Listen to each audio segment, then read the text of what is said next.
So, what is a bank? Banks are for-profit businesses that keep your money safe and provide products and services to help you use and manage your money.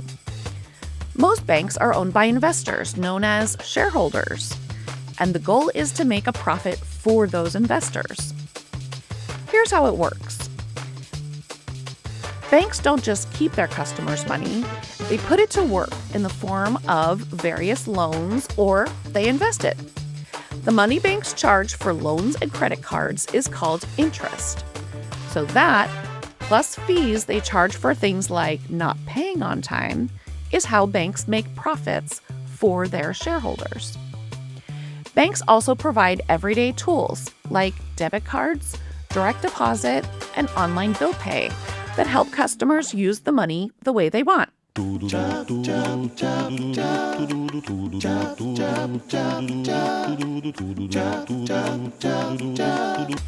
short, banks keep money safe, make loans and transfers easy, and keep the national economy running.